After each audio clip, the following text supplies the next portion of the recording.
తిరుపతి లడ్డు వ్యవహారం రోజు రోజుకు ముదురుతుంది. ఎందుకంటే ఒక మైనారిటీ సోదరుడిగా నా అభిప్రాయం ఏంటన్నది నేను ఒకసారి చెప్దామని మీ ముందుకు వచ్చాను. ప్రస్తుతం చంద్రబాబు నాయుడు గారికి సంబంధించి వైఎస్ఆర్సీపీ వాళ్ళు చేసే దుష్ప్రచారాన్ని ముందుగా మీకు నేను తెలుపుతాను. ఏంటంటే చంద్రబాబు నాయుడు గారు ఏ కోణంలో చెప్పారు, వైఎస్ఆర్సీపీకి చెందిన వాళ్ళు ఏ కోణంతో దాన్ని దుష్ప్రచారం చేస్తున్నారన్నది ఒకసారి మీకు నేను క్లియర్గా ఒకసారి చెప్దామనుకుంటున్నాను. దానికి సంబంధించి ఒక వీడియోను మీ ముందు నేను ఇప్పుడు ప్లే చేస్తాను.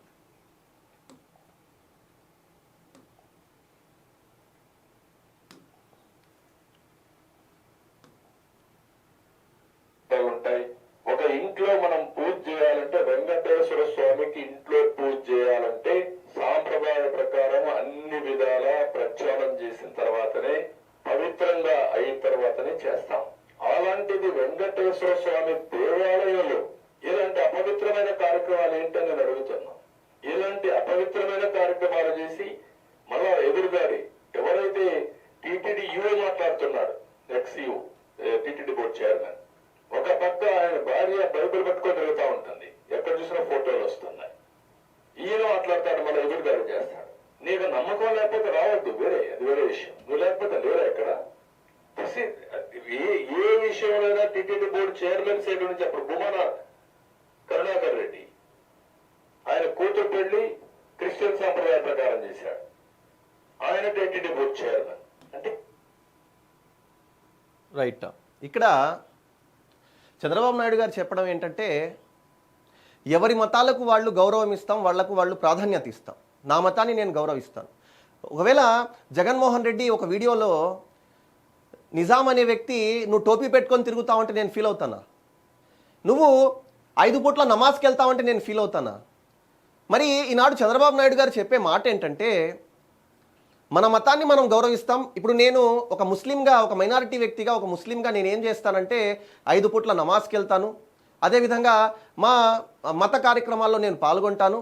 ఒకవేళ ఎటువంటి ఏవైనా సరే కార్యక్రమాల్లో నేను ఖచ్చితంగా పాల్గొంటాను. అదేవిధంగా ఒక టీటీడీ బోర్డ్ చైర్మన్గా కూర్చున్న వైవి సుబ్బారెడ్డి, ఆయన భార్య ఎవరైతే ఉన్నారో ఆమె బైబిల్ పెట్టుకొని తిరుగుతుంది అన్న విషయానికి వస్తే, ఒకవేళ ఆ పదవిలో ఆమె లేదనుకోండి, అది ఆమె వ్యక్తిగతం.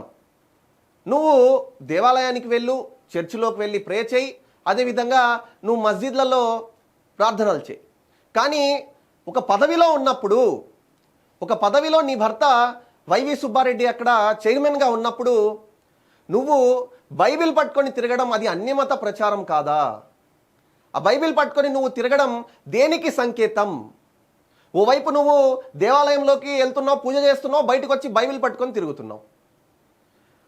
నీ వ్యక్తిగతం అన్న విషయం, ఒకవేళ నీకు పదవి లేకపోతే అది నీ వ్యక్తిగతం. పదవిలో ఉన్నప్పుడు నీకు, అదే చంద్రబాబు నాయుడు గారు చెప్పారు, నమ్మకం లేనప్పుడు మీరు వదిలేయండి, రావద్దు. కానీ మీరు ఒక మతాన్ని ప్రచారం చేస్తూ మరో మతంలో మీరు వెళ్ళి అంత పెద్ద పదవిలో మీరు కూర్చోవడం, అది మతానికి సంబంధించిన విషయం. అది తిరుపతి అన్నది చాలా, మీరు ఆ దేవస్థానానికి సంబంధించిన ఆ విషయం ఏదైతే ఉందో, ఒక ముస్లింగా ఉంటూ నేను వెళ్ళి ఆ పదవిలో కూర్చోవాలని చెప్పి నేను అనుకోకూడదు. అదేవిధంగా ఒక క్రిస్టియన్గా ఉండి మీరు ఆ పదవిలో వెళ్ళి కూర్చున్నప్పుడు మీరు ఏం చేయాలి? మీకు అంత మీకు అంత దైవభక్తి ఉన్నప్పుడు మీరు ఈ బైబిల్ పట్టుకొని ప్రచారం ఎలా చేస్తారన్నది ఈనాడు చంద్రబాబు నాయుడు గారు చెప్పే మాట. దీన్ని వైఎస్ఆర్సీపీ వాళ్ళు ఏం చేస్తున్నారంటే, నువ్వు బైబిల్ పట్టుకొని తిరిగావు, నువ్వు బైబిల్ పట్టుకొని తిరిగావు, నువ్వు బైబిల్ పట్టుకొని తిరిగావు అని చెప్పి కించపరిచేశాడు క్రిస్టియన్స్ అంటున్నారు. నన్ను జగన్మోహన్ రెడ్డి నువ్వు టోపీ పెట్టుకొని తిరిగావు అంటే నేను ఫీల్ అవుతానా? నువ్వు నమాజ్కి వెళ్తున్నావు, 5 పూట్ల నమాజ్కి వెళ్తావు, నువ్వు ఇలా చేస్తావు అంటే నేను ఫీల్ అవుతాను? అవ్వను. నేను ఎందుకు ఫీల్ అవుతాను? నా మతం అది, నేను చేస్తున్న పని ఆయన చెప్తున్నాడు, తప్పేముంది? ఇది కాన్సెప్ట్. మరి చంద్రబాబు నాయుడు గారిని ఈరోజు వాళ్ళకి ఏదో ఒక పాయింట్ అండి, దీన్ని రాజకీయం ఎలా చేయాలి, వాళ్ళు చేసిన తప్పుకు ప్రాయశ్చిత్తం లేదు. ప్రాయశ్చిత్తం లేకపోగా వాళ్ళు ఏం చేస్తున్నారంటే ఎదురుదాడి చేస్తున్నారు. వాళ్ళు ఎదురుదాడి చేస్తూ ఏం చేస్తున్నారంటే ఇవే మాటలను తెర మీదకు తీసుకొస్తున్నారు. కప్పిపుచ్చుకునేందుకు 100 అబద్ధాలు చెప్తున్నారు వాళ్ళు. ఒక్క నిజం కప్పిపుచ్చుకునేందుకు, అవును మేము తప్పు చేశాము అన్న మాట వాళ్ళు చెప్పకుండా, అది కప్పిపుచ్చుకునేందుకు 100 అబద్ధాలు చెప్తున్నారు. జగన్మోహన్ రెడ్డి చేసిన తప్పు ఎంత పెద్దదో నేను మీకు చెప్పనా? ఎటువంటి చారిత్రక తప్పిదం చేశాడో నేను చెప్పనా? ఒక మైనారిటీ సోదరుడిగా నేను ఎంత బాధపడుతున్నానో మీకు చెప్పనా? ఎంత కుమిలిపోతున్నానో, జగన్మోహన్ రెడ్డి చేసిన తప్పుకు ఎంత నేను కుమిలిపోతున్నానో చెప్పను. అలాంటి ఎంతోమంది మైనారిటీ సోదరులు కానీ మనలాంటి మనుషులేగా హిందూ సోదరులు కూడా. మరి అటువంటి వాళ్లకు జగన్మోహన్ రెడ్డి ఈ బీఫ్ కొవ్వును అదేవిధంగా మైనారిటీల పంది కొవ్వును రెండింటిని కలిపి వాటికి సంబంధించిన ఘీను తెప్పించి లడ్డూల్లో కలిపి తినిపించాడంటే అది ఎంత పెద్ద విషయమో నేను మీకు ఒకసారి చరిత్ర గుర్తు చేసి చెప్తాను. చరిత్రను గుర్తు చేసి మీకు నేను ఈరోజు చెప్తాను. 1857లో బ్రిటిష్ పరిపాలన జరుగుతున్న సమయంలో 1857 బ్రిటిష్ పరిపాలన జరుగుతున్న సమయంలో, ఇప్పుడు బ్రిటిష్ పరిపాలన అంటే బ్రిటిష్ రూల్ ఉన్న సమయంలో అప్పుడు సోల్జర్స్ ఉండేవాళ్ళు, సిపాయిలు ఉండేవాళ్ళు కదా. ఈ సిపాయిల్ని వాళ్ళు ఏం స్పెషల్గా అక్కడి నుంచి తెచ్చుకోలేదండి. వాళ్ళు తెచ్చుకుంది కొంత, మన వాళ్ళని తీసుకుంది ఇంత. అది చూపిస్తాను. ఎవరెవరు ఆ సిపాయిల్లో ఎవరున్నారన్నది నేను మీకు చెప్తాను. ముస్లింలు ఉన్నారు, అదేవిధంగా హిందువులు ఉన్నారు, హిందూ సోదరులు ఉన్నారు. ఇప్పుడు ఈ బ్రిటిష్ రూల్లో ఈ సిపాయిలు, ఈ ముస్లిమ్స్, హిందూస్ అన్న కాన్సెప్ట్ నేను ఎందుకు చెప్తున్నానంటే, ఇప్పుడు బ్రిటిష్ వాళ్ళు అసలు ఫస్ట్ రివల్యూషన్ ఎప్పుడు జరిగింది ఇండియాలో అన్న విషయాన్ని మీకు చెప్దామని చెప్తున్నాను. బ్రిటిష్ వాళ్ళు ఏం చేశారు తెలుసా? వీళ్ళు క్యాటిలేజెస్ ఏదైతే గుండ్లు ఉంటాయో, బుల్లెట్స్ ఉంటాయో, ఆ బుల్లెట్స్లో బ్రిటిష్ వాళ్ళు ఆనాడు పంది కొవ్వును అదేవిధంగా ఏదైతే ఆవు కొవ్వును ఈ రెండింటిని కలిపి ఆ బుల్లెట్స్ను తయారు చేశారు. ఎప్పుడైతే ఆ బుల్లెట్స్ను తయారు చేశారో ఇక్కడ ఎవరైతే ముస్లిమ్స్ మరియు హిందూస్ అప్పటి సిపాయిలు ఉన్నారో వీళ్ళల్లో తిరుగుబాటు మొదలైంది, వ్యతిరేకత మొదలైంది. ఎందుకంటే హిందూ సోదరులు మనకు ఆవును ఏ విధంగా పూజిస్తారో మనకు తెలుసు. ఆవు మాంసాన్ని తినడానికి ఇష్టపడరండి. స్మూత్గా చెప్తే మన హిందూ సోదరులు, మన మైనారిటీస్ హిందూస్ పంది మాంసాన్ని అస్సలు టచ్ చేయరండి. ఆ మాటను కూడా వాళ్ళు ఇష్టపడరు. పంది మాంసం అసలు ఆ మాటను కూడా వాళ్ళు ఇష్టపడరు. మరి ఈ రెండింటికి సంబంధించిన కొవ్వును ఎప్పుడైతే బ్రిటిష్ వాళ్ళు కొవ్వు ఏదేది పంది మరియు ఆవు, ఈ కొవ్వును ఎప్పుడైతే వీళ్ళు బ్రిటిష్ వాళ్ళు ఇందులో వాడారో అప్పుడు మొదలైందండి. ఏం మొదలైంది తెలుసా? సిపాయి మ్యూటినిటీ రివల్యూషన్ మొదలైంది. సిపాయి మ్యూటినిటీ రివల్యూషన్. దీన్ని ఏమని చెప్తారు తెలుసా? The first war of independence అంటారు. The first war of independence అంటే దేశంలోనే మొట్టమొదటి స్వాతంత్ర తిరుగుబాటు ఉద్యమం ఇది.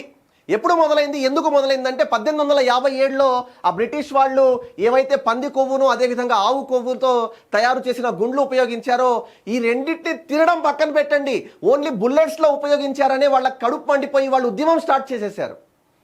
ఉద్యమం స్టార్ట్ చేసిన ఉద్యమం 1947లో ఏదైతే మొట్టమొదటి ఉద్యమం సాగిందో ఆ యుద్ధం నుంచి 1947లో మనం స్వాతంత్రం పొందాం. సరే, ఇప్పుడు దీనికి లడ్డూకి సంబంధం ఏందో మీకు చెప్తాను నేను. ఇప్పుడు జగన్మోహన్ రెడ్డి ఏం చేశాడండి? తిరుపతి లడ్డులో ఏం చేశాడు? పంది కొవ్వు అదేవిధంగా ఆవు కొవ్వు లేదా వాటికి సంబంధించిన కళేబరాల నుంచి తీసిన ఆయిల్ ఏదైతే ఉందో ఈ రెండు ఎప్పుడైతే ఆ తిరుపతి లడ్డూలో ఎప్పుడైతే ఈ రెండు సంబంధించి కలిపి జగన్మోహన్ రెడ్డి ఆ లడ్డూలు తయారు చేశారో, నేను జగన్మోహన్ రెడ్డి అని ఎందుకు పదే అంటున్నానంటే, ఒక రాష్ట్రానికి అధిపతి ఎవరండి? ఒక రాష్ట్రానికి ముఖ్యమంత్రిగా ఉండే వ్యక్తి అంటే ఒక రాష్ట్రంలో ద సుపీరియర్ పొలిటికల్గా ఎవరు సుపీరియర్ అంటే ముఖ్యమంత్రి. మరి ఆ ముఖ్యమంత్రి ఒక టీటీడీ బోర్డు చైర్మన్ను అక్కడ కూర్చోబెడితే ఆ టీటీడీ బోర్డు చైర్మన్ ఏం చేస్తున్నాడు? ఆ టీటీడీ బోర్డు చైర్మన్ ఏ మతానికి సంబంధించిన వ్యక్తి? ఆ టీటీడీ బోర్డు చైర్మన్ ఆ వ్యవస్థకు న్యాయం చేయగలుగుతున్నాడా లేదా? ఇటువంటి విషయాలన్నీ కూడా జగన్మోహన్ రెడ్డి అవి అబ్జర్వ్ చేయాల్సిన పరిస్థితి ఉంటుంది. మరి జగన్మోహన్ రెడ్డికి తెలియకుండా వీళ్ళు బిడ్డు వేసి ఏఆర్ సంస్థ నుంచి ఆ నూనె తెప్పించుంటారా? ఆయిల్ తెప్పించుంటారా? ఎన్నో సంవత్సరాల నుంచి తీసుకునే నందిని ఆ నూనెను కాకుండా, ఆ నందిని ఘీను కాకుండా వీళ్ళు ఏఆర్ సంస్థ నుంచి ఘీ తీసుకోవడానికి కారణం ఏంటి? ఇది జగన్మోహన్ రెడ్డికి తెలియదా? జగన్మోహన్ రెడ్డి దాంట్లో కూడా రివర్స్ టెండరింగ్ చేయడం అవసరమా? చేసి ఆ బిడ్ వాల్యూ తగ్గించేసి ఆయన ఆ ఘీకు ఏదైతే వాళ్ళు అమౌంట్ ఇస్తారో ఆ 250 కోట్ల నుంచి 150 కోట్లకు తగ్గించేసి ఈయన జగన్మోహన్ రెడ్డి చేసే పనులు దేనికి నిదర్శనం? ఇవన్నీ జగన్మోహన్ రెడ్డికి తెలీదా? అదే నేను చెప్పబోతున్నాను. ఏదైతే సిపాయి మ్యూటనిటీ రివల్యూషన్ 1857లో జరిగిందో అదే రివల్యూషన్ ఈనాడు, అంటే ఈ తిరుపతి లడ్డు విషయంలో 2024లో ఎన్నికల్లో జగన్మోహన్ రెడ్డికి ఏదైతే ఈ రెండు విషయాలకు సంబంధించి తిరుగుబాటు మొదలైందో అతని 11 సీట్లకు కారణం అన్నది ఇక్కడ క్లియర్గా అర్థమవుతుంది. ఇది మనం చేసింది కాదండి. మానవులు జగన్మోహన్ రెడ్డిని ఏదో చేయడం కాదు, దైవ నిర్ణయం అది. అది జగన్మోహన్ రెడ్డి చేసిన అపచారానికి దైవ నిర్ణయంగా జగన్మోహన్ రెడ్డికి కేవలం 11 సీట్లు మాత్రమే వచ్చాయి. జగన్మోహన్ రెడ్డి వైఎస్ఆర్సీపీ కానీ ఆ పార్టీ కానీ భూస్థాపితం అయ్యేందుకు కారణం ఏంటంటే ఈ జగన్మోహన్ రెడ్డి చేసిన అపచారమే. కాకపోతే అప్పుడు సిపాయి మ్యూటనిటీ రివల్యూషన్ తెలిసి జరిగింది. ఇక్కడ జగన్మోహన్ రెడ్డి మీద జరిగిన ఈ రివల్యూషన్ లోపల తెలియకుండా జరిగింది. ఒక మైనారిటీ సోదరుడుగా నేను ఏదైతే ఆ లడ్డు తయారు చేసిన సందర్భాల్లో నేను కూడా తిని ఉండొచ్చు ఆ లడ్డు. ఈనాడు నేను అది గుర్తు చేసుకుంటే నాకు కడుపు మండిపోదా? మనలాంటి వ్యక్తులే కదా హిందూ సోదరులు కూడా. వాళ్ళలో ఎంతోమంది హిందూ సోదరులు ఎవరైతే ఆ లడ్డూస్ తిన్నారో వాళ్లకు కూడా కడుపు మండిపోదా? మరి ఇది ఓన్లీ స్టేట్ ఇష్యూవా? కాదు కదా, ఇది నేషనల్ ఇష్యూ. ఇది మరి ఇంతమంది ఆ లడ్డు వ్యవహారం ఎవరెవరైతే తిన్నారో వాళ్ళందరి కడుపు కూడా ఈనాడు రగిలిపోయే పరిస్థితి. మరి జగన్మోహన్ రెడ్డి ఇటువంటి పని చేసి ఆయన మళ్ళీ దాన్ని కప్పిపుచ్చుకునేందుకు 100 అబద్ధాలు చెప్పే ప్రయత్నం ఏదైతే చేస్తున్నాడో ఇది పూర్తిగా రాజకీయ దురుద్దేశంతో చేసే దాడి అని చెప్పి కూడా మనకు అర్థమవుతుంది. కాబట్టి ఇక్కడ సిపాయి మ్యూటనిటీ రివల్యూషన్ చారిత్రకమైనది. మళ్ళీ జగన్మోహన్ రెడ్డి అంతే పెద్ద చారిత్రక తప్పిదం చేశారన్నది ఇక్కడ మనకు అర్థమవుతుంది. జగన్మోహన్ రెడ్డి లాంటి వ్యక్తులకు ఇక రాబోయే రోజుల్లో కూడా అధికారం దక్కదన్నది ఇక్కడ మనకు క్లియర్గా అర్థమవుతుంది. కాబట్టి ఇకనైనా జగన్మోహన్ రెడ్డి ప్రాయశ్చిత్తం చేసుకోకపోగా ఇటువంటి దాడులకు దిగడం ఏ మేరకు ఇది నిదర్శనం, అంటే ఏ మేరకు పబ్లిక్లోకి, అంటే ఎటువంటి సందేశం వెళ్తుందో జగన్మోహన్ రెడ్డి అర్థం చేసుకోవాల్సిన పరిస్థితి. దీని మీద గట్టిగా ఎంక్వైరీలు జరగాలి. ఎవరెవరైతే ఇందులో బాధ్యులో వాళ్ళందరికీ శిక్ష పడాలి. ఒక మైనారిటీ సోదరుడుగా నేను అదే కోరుకుంటున్నాను.